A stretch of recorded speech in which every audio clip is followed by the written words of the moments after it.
بات آپ کو بتا دوں نا، جہاں ہم نے یہ پڑھا نا مشہور کی جو مثال ہے نا، یہ مثال آپ لوگوں نے خود یاد کرنا ہے، بیٹھ کے اس کو زبانی یاد کرنا ہے، اس کو زبانی یاد کرنا ہے۔ یہ صفحہ نمبر آپ دیکھیں، صفحہ نمبر 45 پر آپ دیکھیں، حدیث مشہور کی مثال یہ ہے، یہ آپ نے یاد کرنا ہے۔ آواز آ رہی ہے میری؟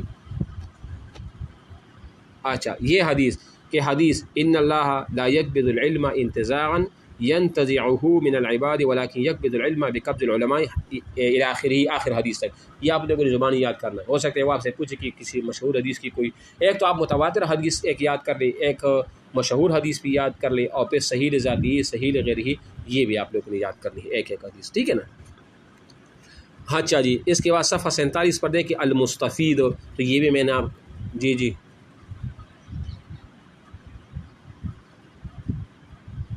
ہاں جی پوچھے۔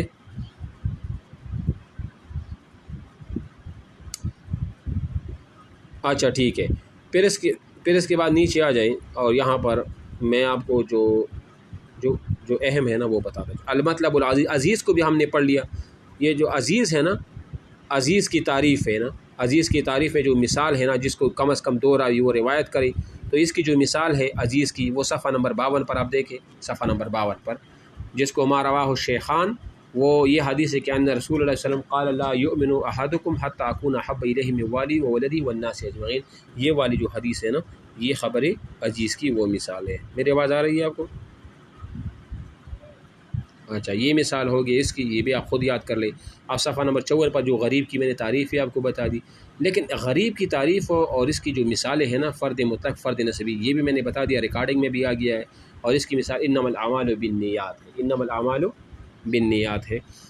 یہاں آپ کو ایک اور چیز بھی میں بتا دوں، وہ بھی اہم ہے، اور وہ یہ ہے کہ دیکھو، ایک ہوتا ہے غریب سند کے اعتبار سے، اگر آپ کو یاد ہوگا میں نے آپ کو ایک دفعہ بتایا تھا، ایک نہیں 2-3 دفعہ بتایا تھا، ایک غریب حدیث ہوتی ہے سند کے اعتبار سے، اور ایک غریب حدیث ہوتی ہے متن کے اعتبار سے۔ میں نے کیا کہا؟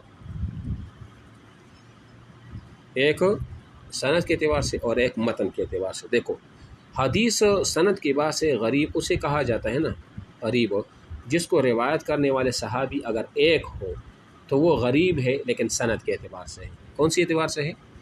سند کے اعتبار سے ہے۔ اور ایک حدیث ہوتی ہے وہ بھی غریب ہوتی ہے، لیکن اگر وہ متن کے اعتبار سے ہو تو اس کا مطلب یہ ہے کہ حدیث میں کچھ ایسے نامانوس اور اجنبی الفاظ ہوں گے، وہ الفاظ ایسے ہوں گے جس کا معنی واضح نہیں ہوگا، تو ایسے حدیث کو بھی غریب حدیث کہا جاتا ہے، لیکن یہ حدیث غریب ہوتی ہے متن کے اعتبار سے۔ کون سی اعتبار سے؟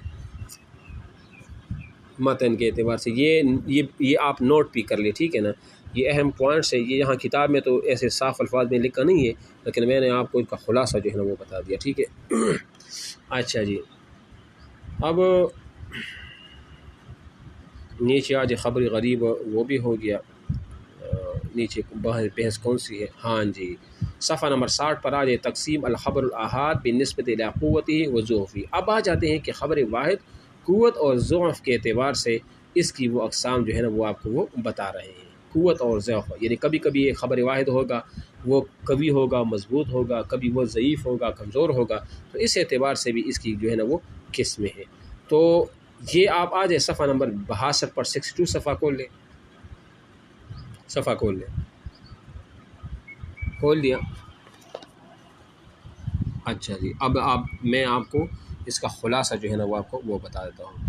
مقبول احادیث، اگر آپ سے سوال پوچھے کہ مقبول احادیث کی کتنی قسمیں ہیں، تو آپ نے جواب دینا ہے کہ سر مقبول احادیث کی جو قسمیں ہیں نا وہ ٹوٹل کتنی ہیں؟ 4 ہیں۔ کتنی؟ 4 ہے، ٹھیک ہے۔ ایک ہے صحیح لذاتی ہی، دوسرا ہے حسن لذاتی ہی، تیسرا ہے صحیح لغیرہ ہی، اور چوتھا ہے حسن لغیرہ ہی۔ یہ 4 قسمیں مقبول احادیث کی وہ قسمیں ہیں، ٹھیک ہے، مقبول احادیث۔ اب ہم یہ پڑھیں گے،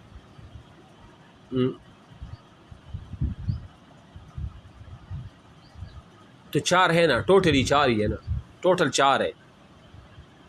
جو صحیح ہے، ایک مطلب صحیح لذاتی ہی نہیں ہے، ٹوٹل 4 مقبول حدیث۔ کیونکہ 4 کیوں ہے؟ 2 تو آپ کہہ نہیں سکتے نا، کیونکہ صحیح لذاتی ہی حدیث کا اپنا ایک وجود ہے، اپنا ایک وجود ہے۔ اس طرح حسن لذاتی ہی کی جو ہے حسن لغیر، اس کا بھی تو اپنا ایک وجود ہے نا، ٹھیک ہے نا۔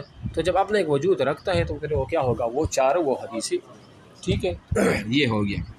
اب اس کے بعد مثال کے طور صحیح لذاتی ہی جو حدیث ہے نا، صحیح لذاتی حدیث ہے، یہ وہ حدیث ہے کہ جس میں صحت کی پانچوں وہ جو ہے نا وہ شرائط وہ پائی جائے۔ کتنی شرائط پائی جائے؟ 5 شرائط جو ہے نا وہ پائی جائے۔ اس میں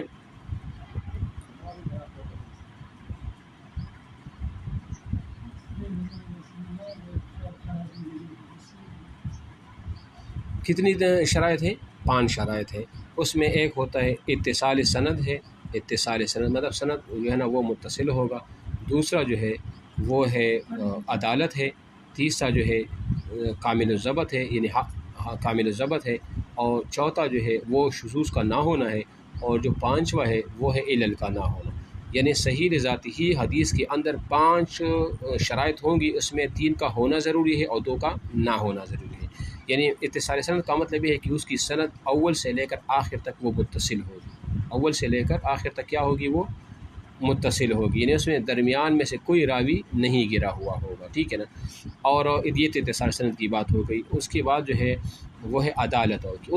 اس صحیح ذاتی حدیث کی جتنی بھی راوی ہوں گے نا وہ عادل ہوں گی۔ کیا ہوں گی؟ عادل ہوں گے۔ عادل ہونے کا مطلب یہ ہوتا ہے کہ وہ گناہوں سے پرہیز کرتے ہوں گے، فاسق اور فاجر وہ نہیں ہوں گے، ٹھیک ہے۔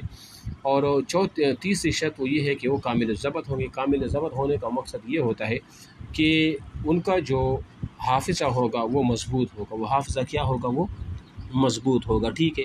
مضبوط ہونے کا مطلب یہ ہے کہ یا تو اس کو زبانی وہ حدیث یاد ہوں گی، یا اگر زبانی یاد نہ بھی ہونا تو اس کے سینے میں وہ محفوظ ہوگی۔ سمجھ آ رہی ہے نا؟ سوری کتابوں میں، کس میں؟ کتابوں میں وہ محفوظ ہوں گے۔ کامل ضبط ہونے کا یہ مطلب ہے۔ اور چوتھی اور 5 جس کا نہ ہونا ہوگا وہ یہ ہے کہ اس میں شذوذ نہیں ہوگا۔ یعنی شذوذ ہونے کا مطلب یہ ہے کہ وہ راوی کسی ثقہ راوی کی مخالفت بھی نہ کر رہا ہوگا۔ بات سمجھ آ گئی آپ کو؟ ثقہ کی مخالفت نہ کر رہا ہوگا، ایک تو یہ ہو گئی۔ اور 5ویں شرط یہ ہے کہ وہ حدیث علل بھی نہیں ہوگا، وہ معلل بھی نہیں ہوگا۔ معلل ہونے کا مطلب یہ ہے کہ اس حدیث کے اندر کوئی ایسی خرابی نہیں ہوگی کہ جس کی وجہ سے حدیث کی صحت پر وہ کیا ہو جائے؟ وہ اثر انداز ہو، ٹھیک ہے نا۔ یعنی حدیث کا ظاہر تو آپ کو ٹھیک لگے گا، لیکن اس کے اندر ایسی فنی خرابی ہوگی جس کی وجہ سے حدیث کی جو صحت ہوتی ہے نا وہ کیا ہوتی ہے؟ وہ خراب ہوتی ہے۔ تو یہ 5 شرائط ہے حدیث صحیح لذاتی ہی کی رہے۔ بات سمجھ آ رہی ہے آپ کو؟ علت کا مطلب یہ ہے نا، علت کا مطلب یہ ہوتا ہے نا، علت کا مطلب یہ ہوتا ہے کہ حدیث کے اندر کوئی ایسی خرابی ہو کہ حدیث کا ظاہر تو آپ کو ٹھیک لگے گا، حدیث کا ظاہر آپ کو ٹھیک لگے گا، لیکن اس کے اندر ایسی خرابی ہوگی، ہو سکتا ہے اس کے الفاظ میں یا ان کے راویوں میں کچھ نہ کچھ خلل وغیرہ ہوگا کہ جس کی وجہ سے وہ حدیث کی صحت پر اثر انداز ہوگا۔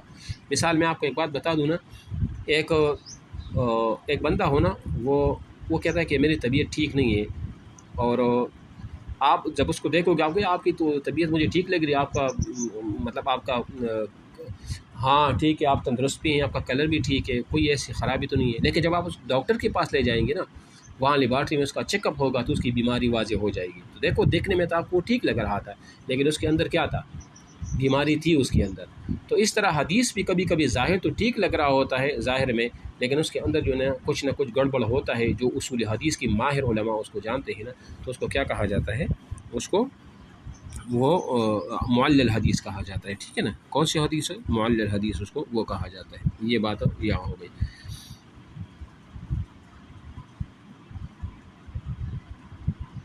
ہاں بالکل ایسا ہے۔ اچھا دوسری حدیث جو ہے نا وہ ہے حسن لذاتی ہی۔ حسن لذاتی ہی کون سی حدیث ہے؟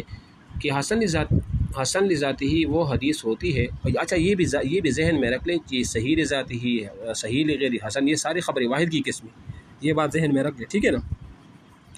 اچھا جی، حسن لذاتی ہی وہ حدیث ہوتی ہے کہ اس میں صحت کے 5 شرائط میں سے ایک شرط وہ نہ پایا جائے۔ کیا بولا میں نے؟ جو 5 شرائط ہے نا اس میں جو کامل الضبط والی شرط ہے نا، اگر ایسی حدیث ہو کہ اس کے تمام راوی عادل ہو، اس کے تمام راوی شور نہیں، اس کے تمام راوی کیا ہو؟ عادل ہو، اتصال سند بھی ہو، شذوذ بھی نہ ہو، معلل بھی نہ ہو، لیکن کیا ہو؟ اس کا جو حافظہ ہوگا نا وہ کامل الضبط والا نہیں ہوگا، اس کا حافظہ کمزور ہوگا۔ تو ایسی احادیث کو پھر ہم کیا نام دیں گے؟